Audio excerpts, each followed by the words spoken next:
Hi, this is Glenda, and today I'm gonna show you how to make in this flower embeds. I'm gonna put them inside the soap, and I tried to cut this one to show you what it looks like, but it's still soft, so I ended up smudging it.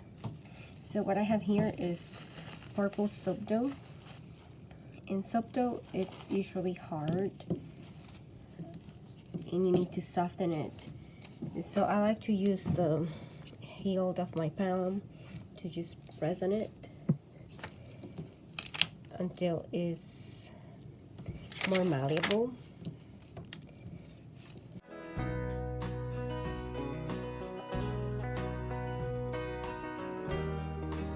Okay, so it's somewhat soft.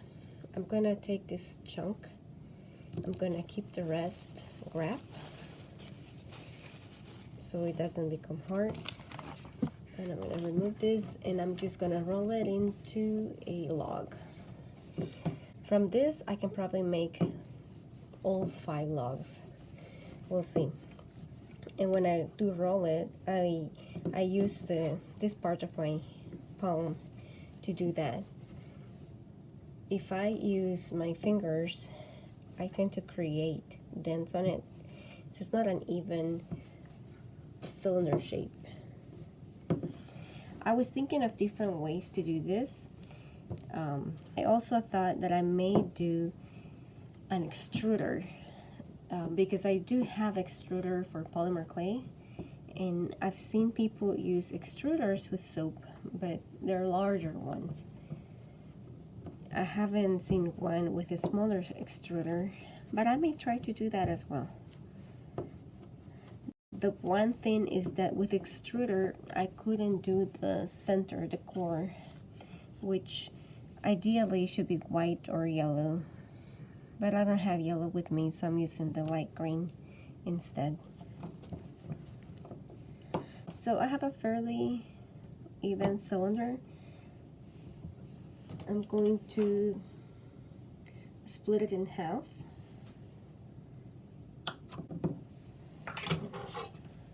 And grab the 1/2 and then keep working with this one.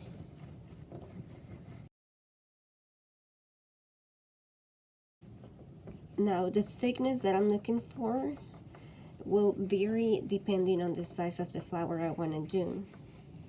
Now this size may be what I'm looking for because I don't want the flowers to be too big. When I looked up images of Verbena, the flowers seem to be tiny, and they seem to just come out of the same core, a bunch of different flowers.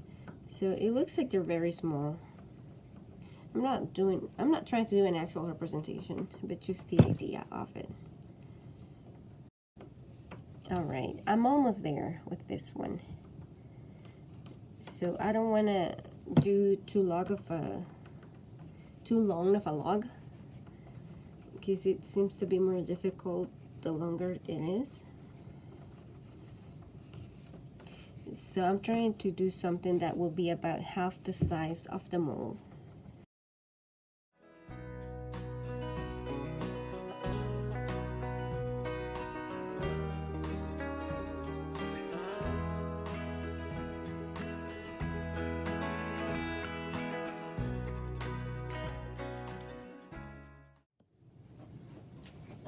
Alright, so I'm done rolling the logs, and the green one that's going to be in the center, I made it slightly thinner than what will be the petals.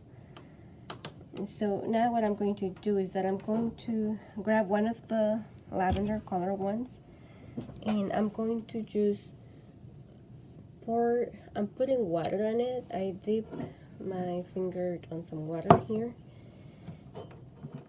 and I'm just putting water on top of it, and I'm gonna grab another one, and I'm gonna do the same. Then I'm gonna bring them together, and I'm going to put the green one in the middle on top, just like so. I'm pressing very lightly because I don't want the round shape to be disturbed. Then I'm dipping again my finger in water, and I'm putting it on them to the purple and the green, and then I'm pressing another lavender color one in that spot. So now I'm going to move it so slightly, and I'm going to do the same with my finger dipped in water. I'm running it across the logs, and I'm putting one more purple in that joint, and then the very last one, it's gonna go on the top and there. I'm going to let it rest. This is sort of what it looks like. You can tell that I squeezed the end of these rods so they're not very round, but they should stay rounder more in the middle. And I'm also gonna try using extruder. Even if the flower shape doesn't work, I do have extruder that makes logs. I haven't tried it with soap though. So if it does work, you'll see that footage next.